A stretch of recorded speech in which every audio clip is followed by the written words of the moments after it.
Vladimir Putin, he said that he's not bluffing about the possible use of nuclear weapons should the threat come close to Russia.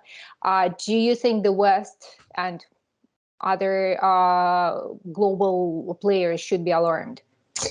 Yes, his statement is really quite alarming. I certainly hope he is bluffing.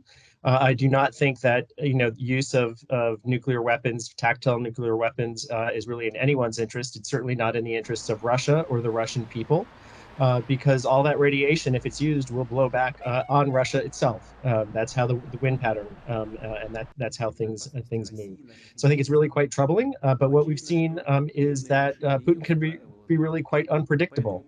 If you asked people a year ago, nobody thought we would be in this war, a war that he launched. And at various times, he has escalated hitting human, his military's escalated hitting human civilian targets.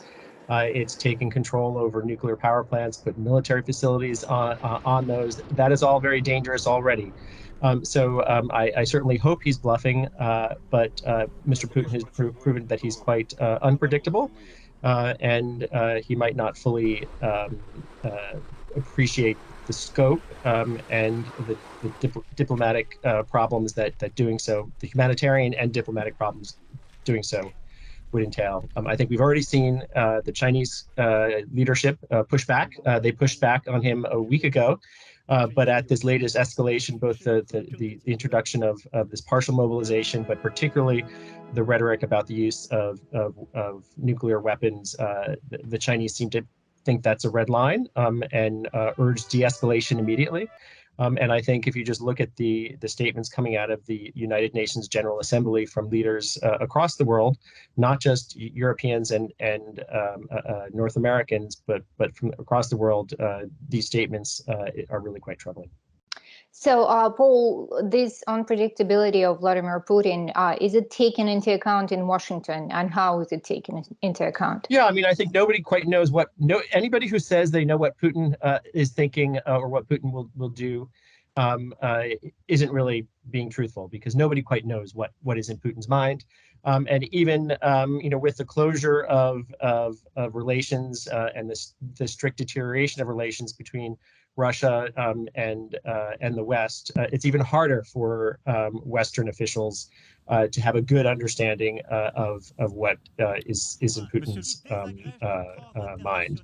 But I certainly think Western American policymakers are taking this seriously. They are very concerned about these new calls for referendums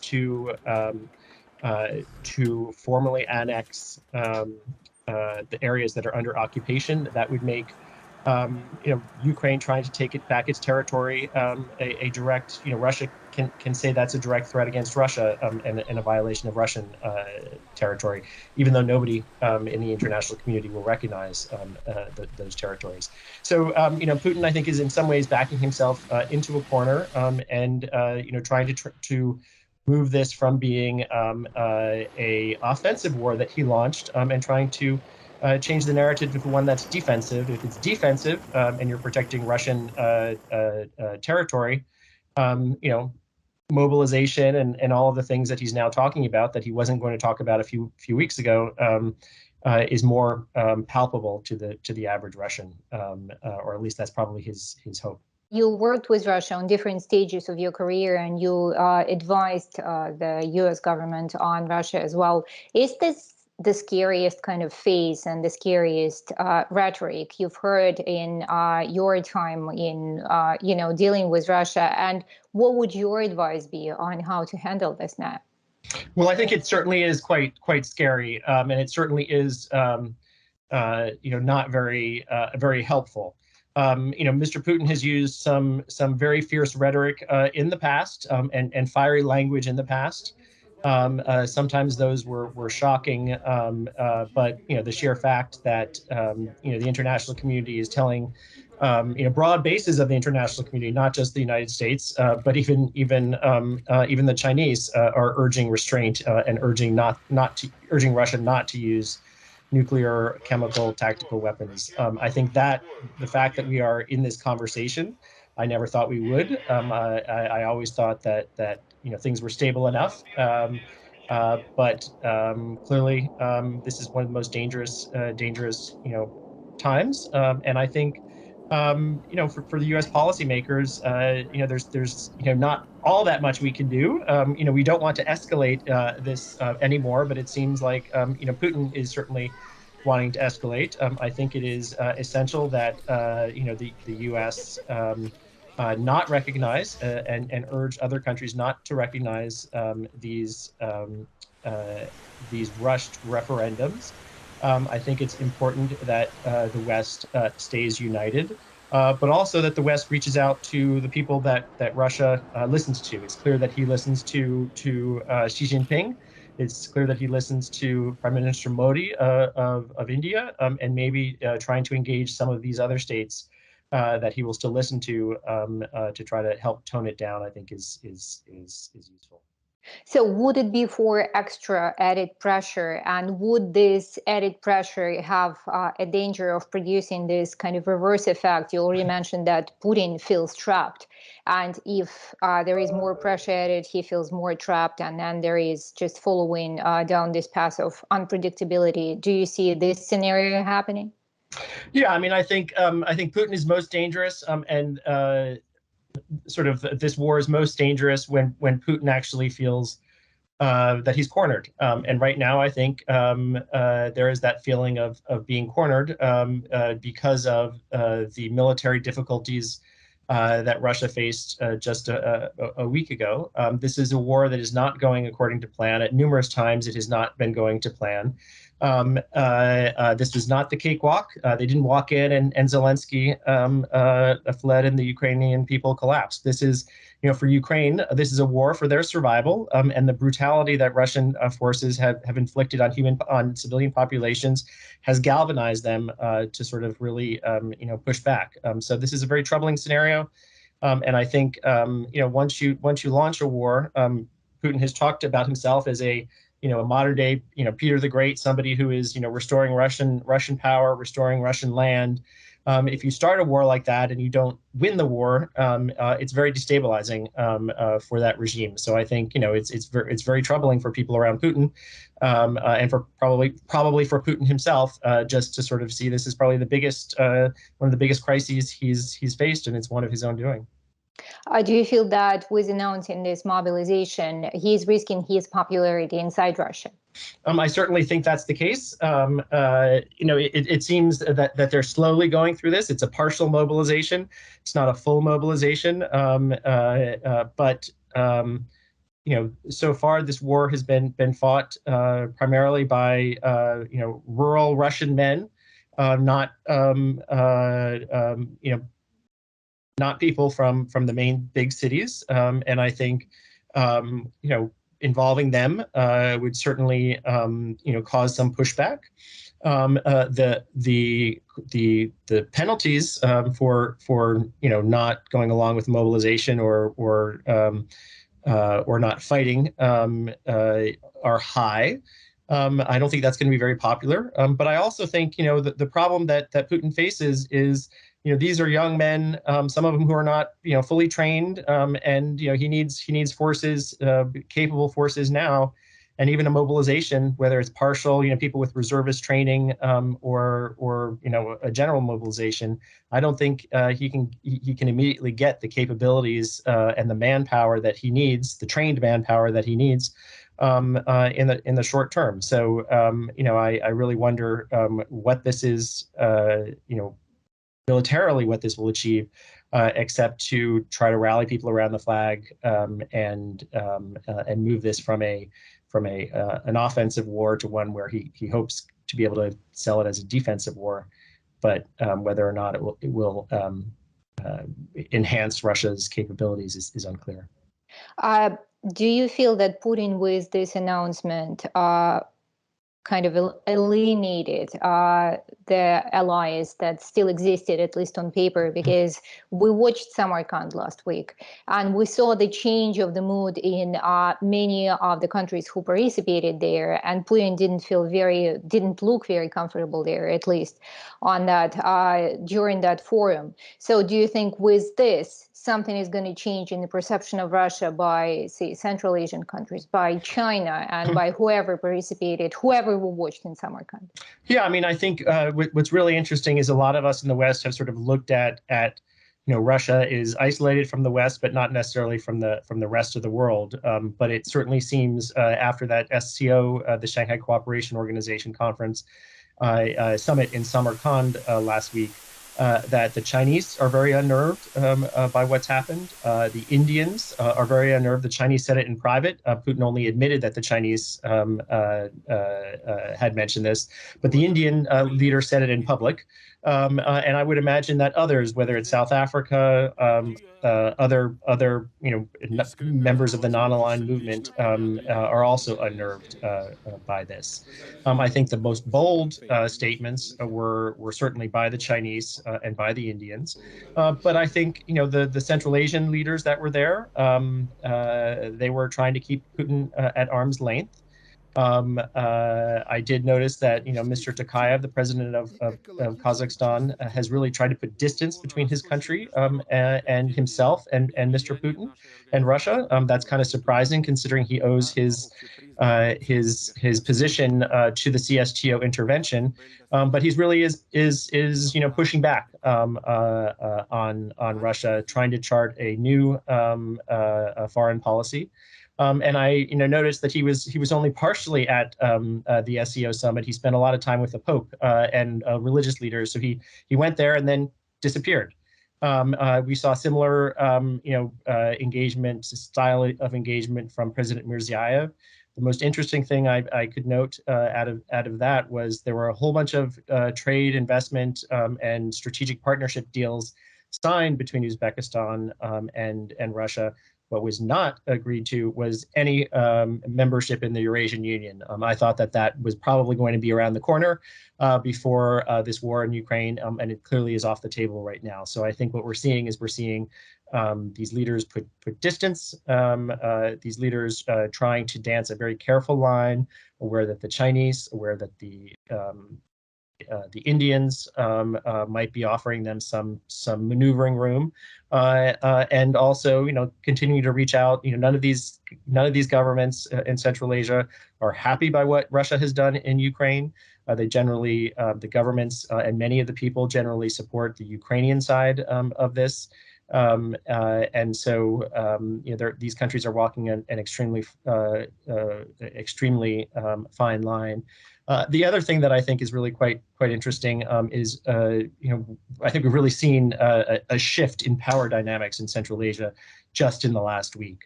The fact that there is no Eurasian Union agreement with Uzbekistan is noteworthy.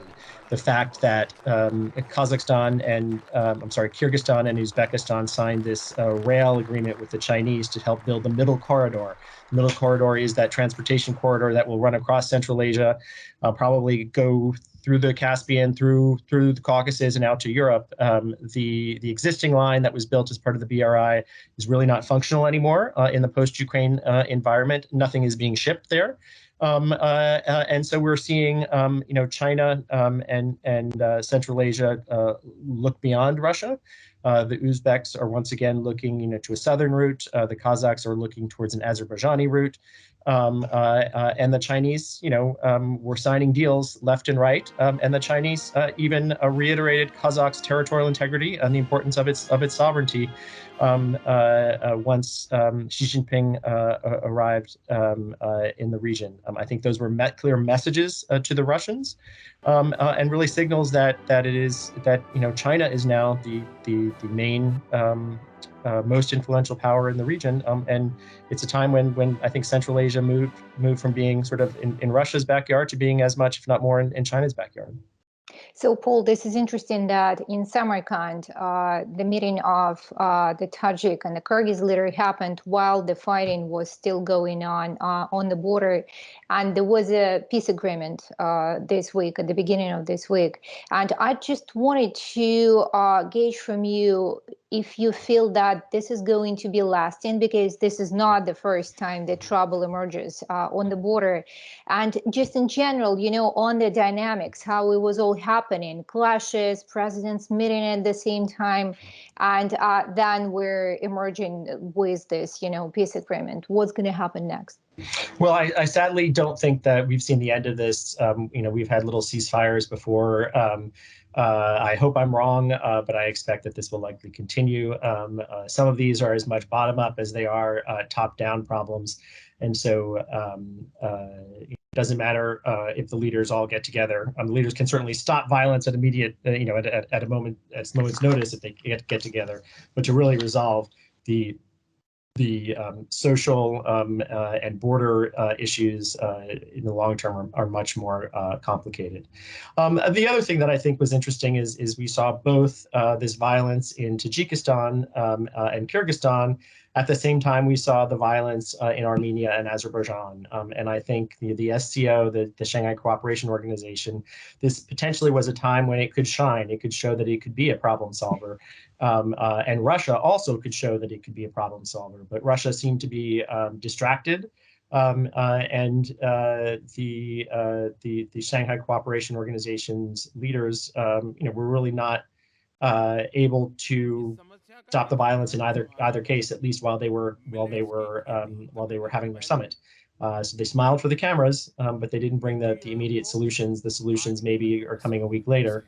But I think just the fact that we had two major security issues in addition to Ukraine happen in the broader region. We had the Azerbaijani leader there. I understand that the Armenian leader canceled his visit to Samarkand. But I think it shows that while the SCO is a real organization and it's a functional organization, and it probably has done a lot of good things in border delimitation and in sort of counterterrorism exercising, and also in enabling countries to sort of manage a very difficult relationship with larger than life partners. When it comes to solving an immediate short-term problem, the SCO was not able to do it. So, Paul, in managing difficult relationships, we know that Russia actually brokered the latest or the previous ceasefire between Armenia and Azerbaijan.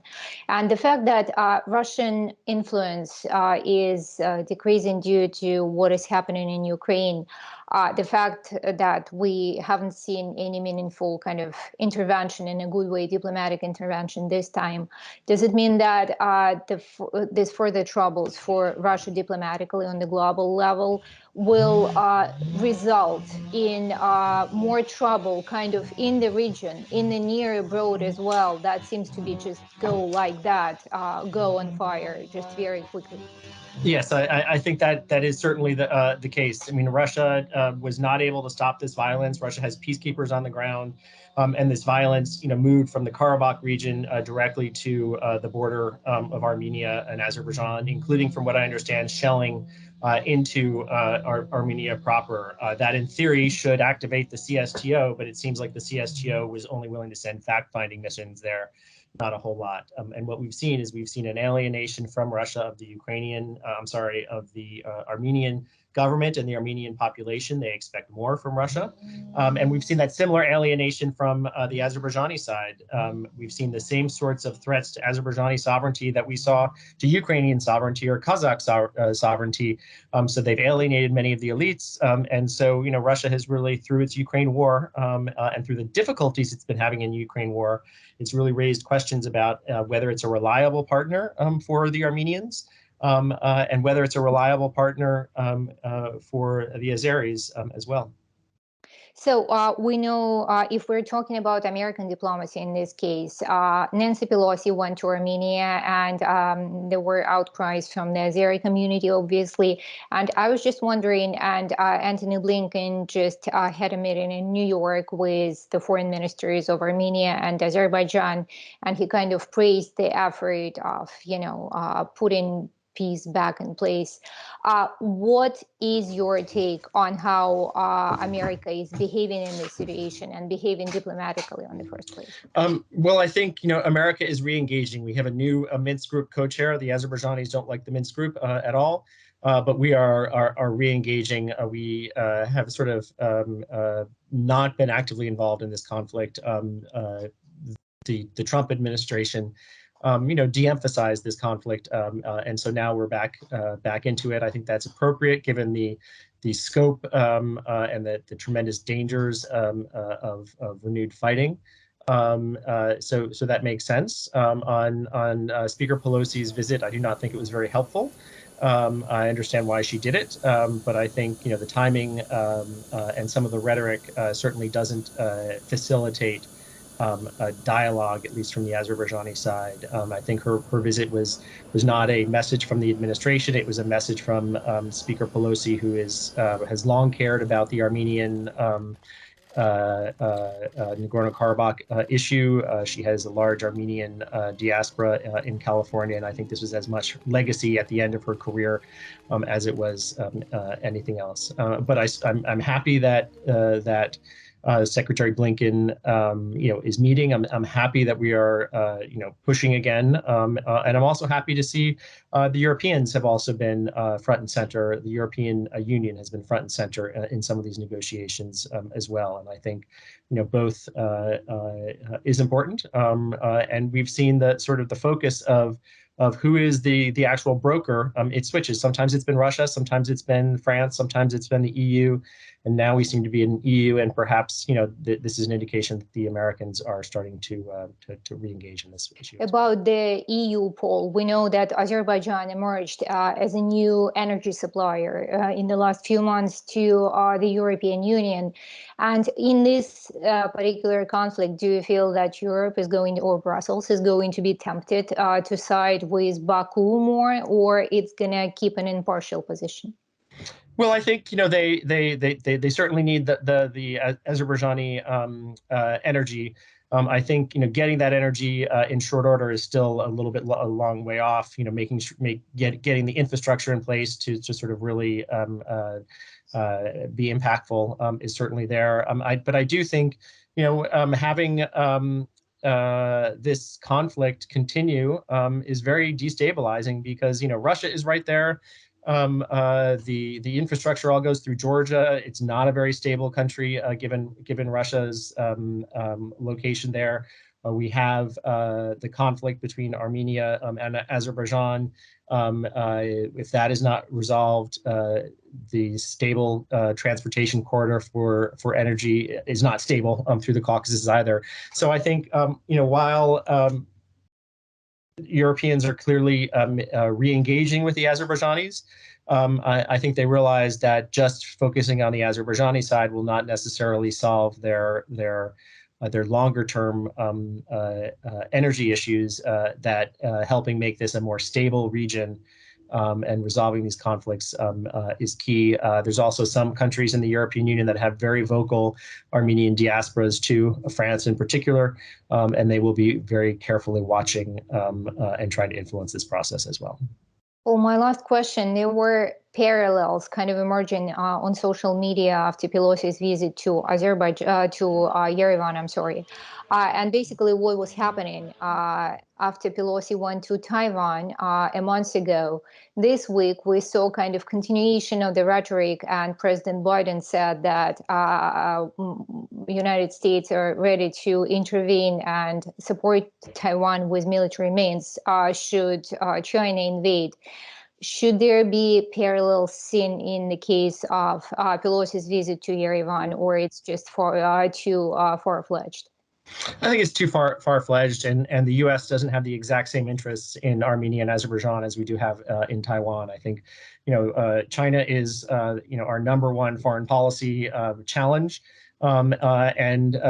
Taiwan is a much closer partner to the United States, both in economically, geopolitically, and also in values. It is clearly, Azerbaijan is not a democracy. Armenia is a very struggling and flawed democracy. Taiwan works as a democracy. And so there's multiple reasons, the geopolitical interests, the economic and trade interests, the cultural ties between Taiwan and the United States, and the people-to-people ties are really quite high, and the values. So I think this is Taiwan will get greater attention than Armenia does. But I also, I think, Pelosi certainly has raised public awareness in the United States about the Armenian-Azerbaijan issue, she, as the speaker, has every right to go wherever she wants to go in the world. But I think, and to represent the House of Representatives and the U.S. people. But I think, the Biden administration still will prioritize Taiwan more than the Caucasus.